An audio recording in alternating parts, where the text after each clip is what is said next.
President Joe Biden and former President Donald Trump have unfavorability ratings at nearly 60%, according to a recent Monmouth University poll. But Democratic and Republican pollsters say this rematch is just a matter of time, but Americans are disappointed in this scenario.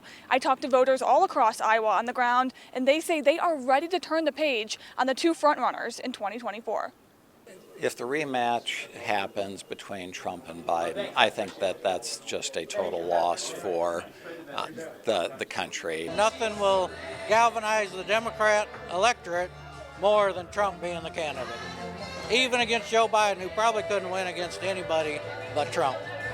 These are probably the two most unpopular figures at this point in time to run for to be the potential nominees for president ever. I have a feeling that's probably where we're heading. Probably would not be what I would want. It's not something I will want to see happen. I don't think most Americans want to see a rematch between Trump and Biden. I think it's pretty inevitable that we're going to see Biden and Trump going at it in 2024. As much as people don't want it, I think it would be highly unlikely for another scenario to take place. Americans are unhappy because they think they should have more choices. They're looking at the candidates as two old white men who are aging out of existence, and one who they think many think is a crook, and the other many think is senile, and so they're looking at this as just a horrible choice. We might have the second time that we elect a complete idiot to ruin our country, and that would be Biden. Well, I'd just vote Trump because Biden is a corrupt liar and a very evil man. I don't know that Trump can get the votes. I think he would be good for our country again.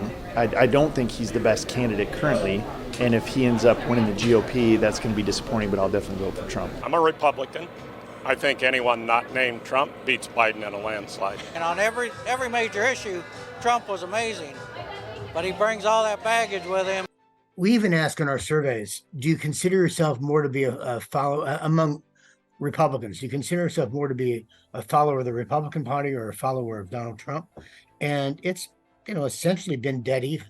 The polling is very consistent in terms of showing voter unhappiness, but I think it's speaking to this broad sentiment that people feel in terms of being frustrated with our political system. But if that does happen, there's other people on the ballot, and I think that a lot of people will exercise that right.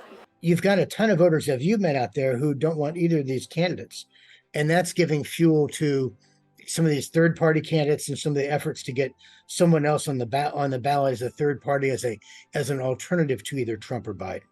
So this is probably one of the the kind of perfect political environment for a third-party candidate to have at least as much success as Perot did back in the day. Trump brings way too much baggage and makes it too much about himself and not about policy.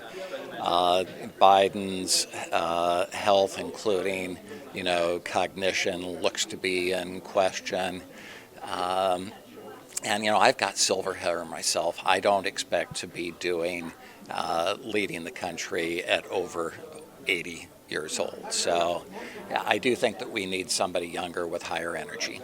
If Trump were not the nominee, I think that the calculus changes on the Democratic side because some of the rationale for Biden's candidacy originally is gone. I don't think the same applies to Republicans. I think that they, enough Republicans really, really like Trump at sort of a cellular, like the way they like air level, that, nothing's going to change their mind.